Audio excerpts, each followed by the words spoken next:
அனைவருக்குமே வணக்கம். சற்று முன் கிடைத்திருக்கக்கூடிய ஒரு மிக மிக முக்கியமான செய்தி ஒன்று வெளியாகியுள்ளது. சற்று முன் உதயநிதி வீட்டில் புகுந்த அமலாக்கத்துறை, இது மாதிரி வந்து பார்த்தீங்கன்னா செய்திகள் வந்து வெளியே இருக்கு.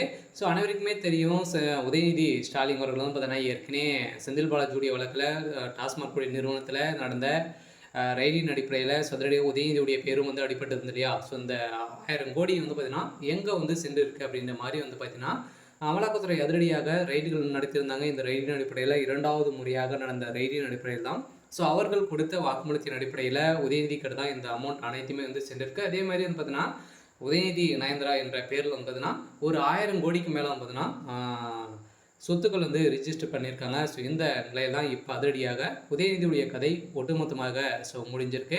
ஸோ இதை பற்றி இந்த வீடியோவில் நம்ம முழுமையாக பார்க்கலாம். ஸோ அதுக்கு முன்னாடி நம்ம சேனலுக்கு வந்து இப்போ தான் நீங்கள் முதல் முறையாக வந்திருக்கீங்க அப்படின்னா மறக்காமல் நம்மளுடைய சேனலை சப்ஸ்கிரைப் பண்ணி சப்போர்ட் பண்ணுங்கள்.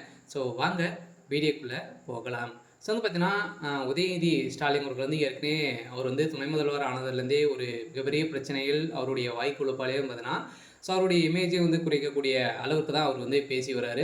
இதை தொடர்ந்து செந்தில் பாலாஜியுடைய வழக்கிலும் அதே மாதிரி செந்தில் பாலாஜி அமைச்சராக இருக்கும்போது டாஸ்மாக் நிறுவனத்தில் இந்தியாவிலேயே வரலாற்றிலேயே முதல் முறையாக வந்து பார்த்தீங்கன்னா ஸோ தமிழகத்தில் டாஸ்மாக் நிறுவனத்தில் நடந்த ரெய்டின் அடிப்படையில் எக்கச்சக்கமான பணங்களும் சிக்கிது. அதே மாதிரி குறைந்தபட்சம் 1000 கோடிக்கு மேலே மெகா ஊழல் நடந்திருக்கு அப்படின்ற நிறுவனம் ஆகி ஸோ இப்போ வந்து பார்த்தீங்கன்னா வழக்கு பதிவு வந்து செஞ்சுருக்காங்க. இந்த வழக்கு பதிவின் அடிப்படையில் செந்தில் பாலாஜியுடைய பதவியை ராஜினாமா செய்திருக்காரு.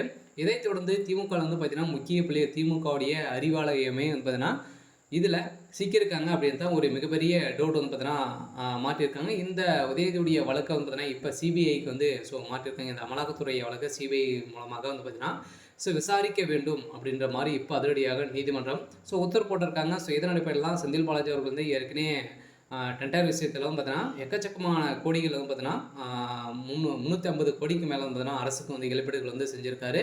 இதிலும் மெகா ஊழல் நடந்திருக்கு அப்படின்னு தான் இப்போ வந்து பார்த்தீங்கன்னா லிஸ்ட்டு வந்து எடுத்திருக்காங்க. இந்த லிஸ்ட்டின் அடிப்படையிலும் இதற்கு அனைத்துமே காரணமாக இருக்கக்கூடியவர் யார் அப்படின்னு பார்த்தீங்கன்னா உதயநிதி ஸ்டாலின் அவர்கள் தான். இந்த நிலையில் தான் இவங்க இந்த டாஸ்மாக் நிறுவனத்தில் நடந்த ரெய்டில் 2வது முறையாக நடந்த ரெய்டில் சிக்கிய விசாகன், அதே மாதிரி வந்து பார்த்தீங்கன்னா திரைப்பட இயக்குனர், இது மாதிரி வந்து பார்த்தீங்கன்னா ஒரு 3-4 பேர் வந்து பார்த்தீங்கன்னா இதில் சிக்கியிருந்தாங்க. இவர்கள் அனைவருமே வந்து பார்த்தீங்கன்னா இப்போ அதிரடியாக விசாரணைக்கு உட்படுத்தியிருக்கக்கூடிய நிலையில் தான் அவர்கள் கொடுத்த வாக்குமூலத்தின் அடிப்படையில் இப்போ அதிரடியாக பார்த்தீங்கன்னா உதயநிதி வசமாக சிக்கிக் கொண்டார். அதெல்லாம் பார்த்தீங்கன்னா உதயநிதியுடைய வீட்டில் இன்று காலை வந்து பார்த்தீங்கன்னா அதிரடியாக அமலாக்கத்துறை வந்து ரெய்டுகள் நடத்திட்டு இருக்காங்க. இந்த ரெய்டின் அடிப்படையில் இப்போ ஒரு சில தகவலாக வெளியாகி வருது. எக்கச்சக்கமான பணங்கள் வந்து இதில் வந்து கிடைத்திருக்கு அப்படின்ற மாதிரி இப்போ தகவல் வெளியாகி இருக்குது. பார்த்தீங்கன்னா வருகின்ற சட்டமன்ற தேர்தலுக்காக